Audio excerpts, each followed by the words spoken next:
예를 들어서 1번 문제에 A, B, C, D 그럼 파트 점수가 있어요. 그러면은 A를 못 풀면 B, C, D 다 못 푸는 거예요. 그럼 빵점 이런 식인 거예요.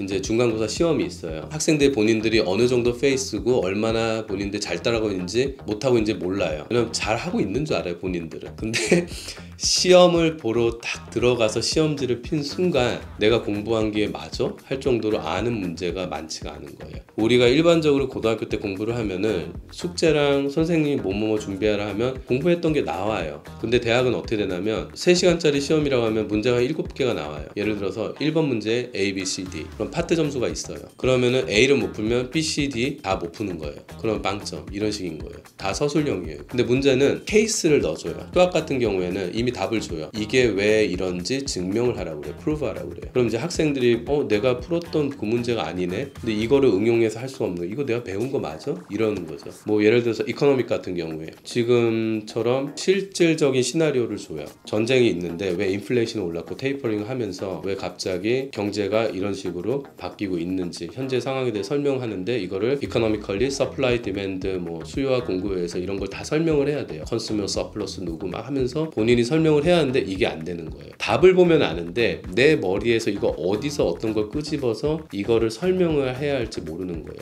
시험을 딱 보고 나오면 망했다. 내가 전혀 공부한 거랑 다르게 나오는구나. 그때서야 깨닫는 거죠. 그렇다면은 앞으로 이제 파이널 exam도 있을 거 아니에요. 기말고사 때 내가 어떻게 준비를 해야 기대하지 않았던 질문이 닥쳐도 풀 수 있냐 그거를 준비해야 할 거 아니에요. 근데 족보들이 올라와요. 보통 웹사이트에 교수님들이 거의 10년치 족보를 올리신 분들 계세요. 다 도움이 안 돼요. 이미 공개된 족보는 족보가 아니에요. 이렇게 돌아다니는 족보를 찾으셔야 돼요. 그게 진짜 키포인트인데 쉽지 않아요. 그런 거는 이제 저희가 정보를 좀 줄 수는 있죠. 그거는 돈 주고도 못 사는 정보들이고요. 공부를 이제 할 때 보면은 응용이라는 건 어떤 질문을 던졌을 때 본인이 얼마나 빨리 그 컨셉의 질문의 의도를 파악해서 답을 적어줘야 하는 건데 그 의도를 파악을 못하기 때문에 연습이 안 돼 있기 때문에 예를 들어서 내가 수학 문제를 푸는데 그 수학 문제에 대한 문제만 풀어서 답을 구한 애와 항상 제가 학생들한테 얘기하는 게 어떤 문제가 주어지면 그 문제 반대로 문제를 또 던져보라고 그래요. 그럼 생각을 하는 기준이 이렇게도 생각하고 저렇게도 생각해 보잖아요. 그러니까 문제를 본인이 계속 바꾸면서 문제를 풀어보라고 그래요. 한 문제에 나온 거에서 여러 가지 방면. 그런 학생들은 시험 때 막상 들어가면 응용이 돼요. 그냥 질문에 대한 여러 가지 갈래를 고민을 했던 경험이 있다 보니까 그런 게 이제 많이 공부할 때 도움이 되죠.